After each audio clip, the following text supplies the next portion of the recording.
So, hello everyone. Welcome to Mondays with Meg on this beautiful Monday. And, the question I keep asking myself and that I want us to ask ourselves today as we have this conversation is, why is everyday love important now more than ever? And it's something I've been asking myself, everyday love, right? And what I keep coming up with is, because life is so overwhelming and weird right now and confusing. And honestly, it's always changing lately, right? For the past year or so, it's like constant transition and change.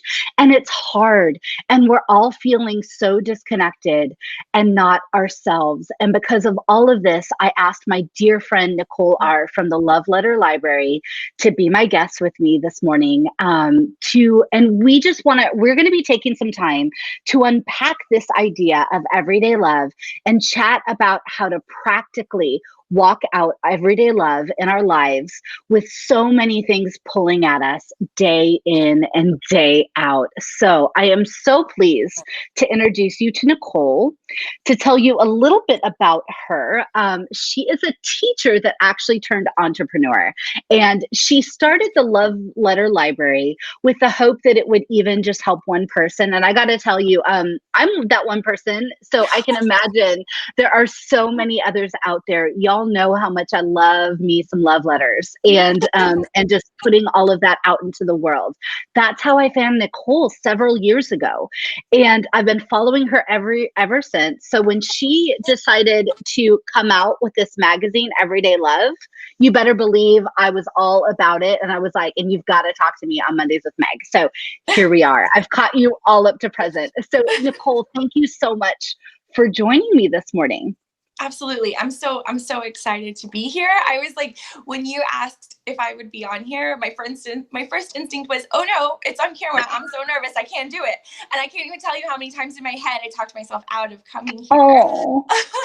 But I have made like a little commitment to myself to show up more Good. in all areas. And so here I am. Well, and here's the thing. You never know that one person we're going to reach today. Right. So I'm so thankful that you've showed up. I'm so glad. And that is just the whole premise behind the Love Letter Library. The whole premise behind the magazine is that if my heart needs to hear something positive, there's absolutely at least one more person out there who could use the same. And so you just kind of trust the universe that the words are going to land where they're meant to be. And so, yeah. Absolutely. So Nicole, tell us a little bit about why you believe that everyday love is important now more than ever. I would love to hear this from you. So here's the thing. I sort of don't think it's more important now than ever. Sure. I think that it has always been just the most important thing that we have to give to the world. Life is always coming at us at full speed, right? Some days are harder than others. That's how it's always been. And I think the more that we can show up for loving our hearts, show up for loving our lives and the people in them, and then show up for the world, the more love we will be able to put into, our every experience. But I think what's happening now is that, those days where it's harder to show up as love, they're a string of these days. There's more than we've ever experienced before.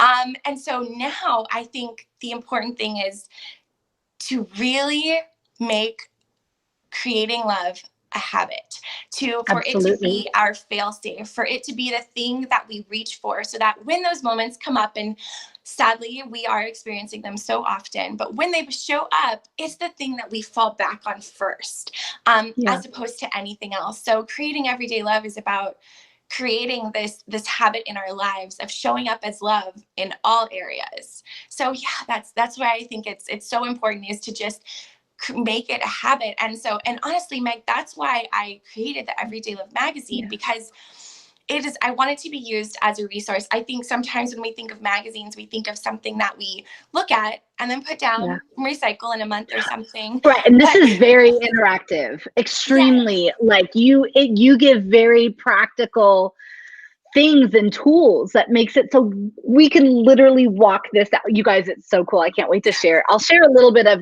it with you as we go. I have it printed out here. It's so good. And she gives us a discount too. You have to go to the blog. The link's right on here. Go to the blog, get your discount. You're going to want this. It's so good.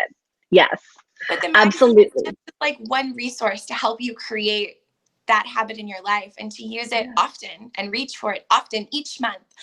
Each month is a different theme, and each month is different things in the magazine to practically create everyday love in your life. Yeah, that's Perfect. Well, wonderful. And, so for you specifically, Nicole, what does it mean for you to practically walk this out when you have so many things pulling at you day after day? I know you have a family and, you have all these things pulling at you.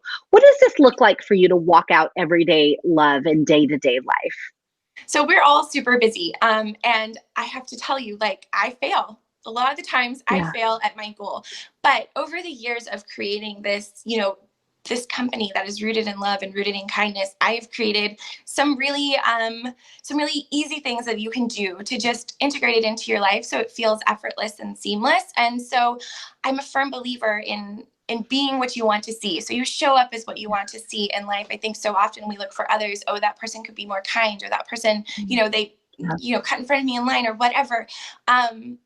But then to look at yourself and to instead show up as what you want to see. And so the way that I have made being what I want to see in the world a priority is by, first of all, I schedule it into my phone with plenty of reminders, even just the smallest act of kindness. If I want to Beautiful. purchase coffee for someone behind me, I make sure I put that in my phone so it goes off while I'm in line at Starbucks. Like, that's how that's one way, is to put it in my phone, because you put things in your phone that are important to you and that you want to Yep. remember to do. So I It's schedule all it in my about being phone. intentional. Yeah. I had someone tell me, well, that seems ingenuine. You're scheduling your phone. And I said, no, it's not No. ingenuine. It's intentional and it's purposeful, because that's what I want to see in the world. And so that's what I make sure I do.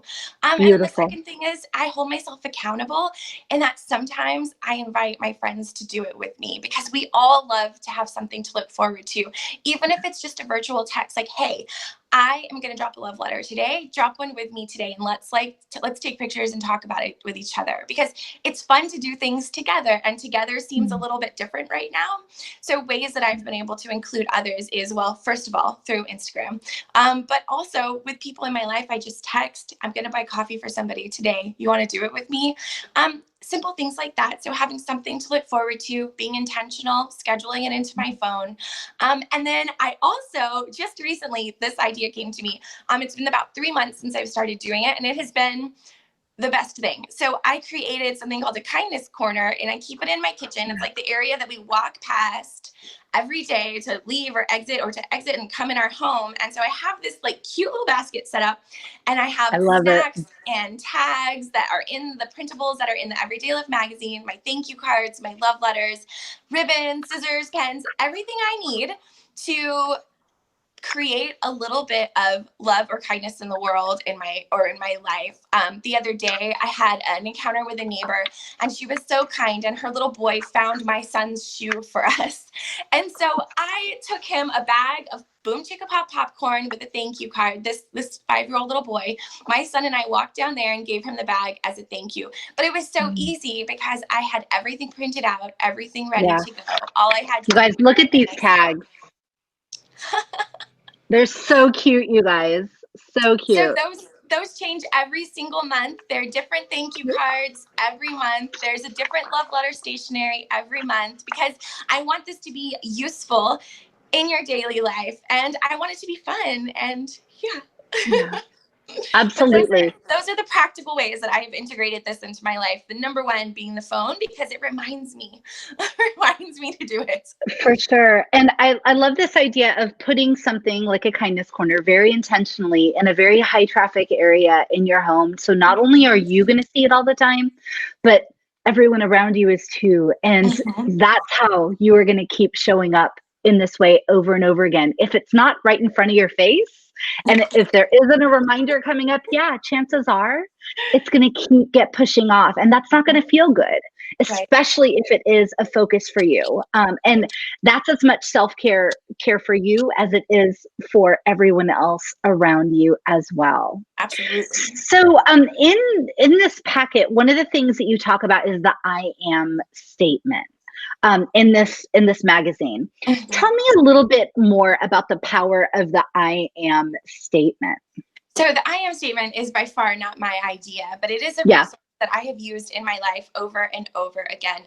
Dr. Wayne Dyer is one of my Mhm. favorite people to just to look into, and his work is so beautiful. But the I am statement is, he's been such a resource for me in that way. And I found so much power in creating an I am statement. So basically, our brains are hardwired for comfort, and they're hardwired for the things that we have always thought and the things that we have always done. That's what it falls back on, right? The things that are comfortable for it. And so if we are in a constant state, which these days it does kind of seem like we're in a constant state of fear or worry, or the unknown is kind of a big thing right now. And so it's always in our face. We're on social media or the news or whatever. And so that's what our brain is becoming comfortable with, right? Yeah. And so those are what our most frequent thoughts are going to start to look like. And I don't know about anybody else, but I carry a healthy amount of anxiety with me. And so that's not always good, especially not for the line of work that I'm in. Showing up as a light while you're carrying a bunch of anxiety is a little difficult. And so the I am statement is meant to help you replace those negative thoughts, especially ones around anxiety and worries that we have no control over. We replace those thoughts with things that will build up our lives and build up our Yeah. love. I am statement is meant to be the intention of what you want to see in the world. So my go-to I am statements have been, I am happy, I am safe, I am free, I am healthy, because those are things that I want to feel. And so when I start to feel those anxious thoughts or those worries that I have no control over, I replace them with my I am statements. And sometimes it takes me 5 seconds and all of a sudden I'm feeling better. But sometimes it takes longer. It depends on the size of the worry and how much of your heart that takes up, right? And so sometimes it takes me 2 full minutes of just taking a second to repeat those to myself. And it's not just creating this, suppression of the feelings, but you're training your brain to go to those feelings as opposed to the negative feelings, because our brains want to feel the comfort of the known, right? And so if our brains start to think of the known things as being safe and healthy and happy, then it will start to be the dominant thoughts over the fear and the anxiety. And one more note about the I am statement and why it's so powerful is because it's written in the present tense. It's not written in the future, I want, right? Because then you're constantly thinking, I want, I want, I want, and you're always reaching for something in the future. But you're telling yourself, I am this. You're bringing it to your present. There's just so much power. So it's such a simple little design in the magazine. This is the one for February, actually. Yay! I love it. Ooh. It's just such a simple thing, but I write my I am statements on here, and sometimes I'll place it just next to my bedside table, or I'll tape it onto my mirror. This is such a simple practice, but I think it's one of the most powerful ones in the magazine. This and gratitude have completely changed my life. Having a regular I am practice and a regular gratitude practice has completely changed my life for the better. So those are things that I share every month in the Everyday Live magazine, because there's so much power in intentionally bringing forth what we want. So Absolutely. at the same time, feeling grateful. Well, and that's the thing. And, I'll tell you, one of my favorite parts of the magazine this month was the reasons why thank you cards are magical. Oh my God, I'm sorry, it's all black. I don't know what happened. Oh, it's okay. It's probably just how I printed it. It still looks great. You're fine. Reasons thank you cards are magical, you guys. I believe that. And what I really heard from what you said, Nicole, is no matter what crazy and no matter what chaos is happening around us, we always have the choice to stay present and to be intentional with how we are leading ourselves. So I feel like this is a really great practical tool to help us do that. And so, Nicole, thank you for giving us a little discount. If you go to the blog post, the link is right here on the video. You can get your discount on Everyday Love. I would love for you to take advantage of that because, guys, that's how we are going to not only change our worlds, but change the lives of everyone around us. It starts with us and it starts within your own home and then goes outward from there.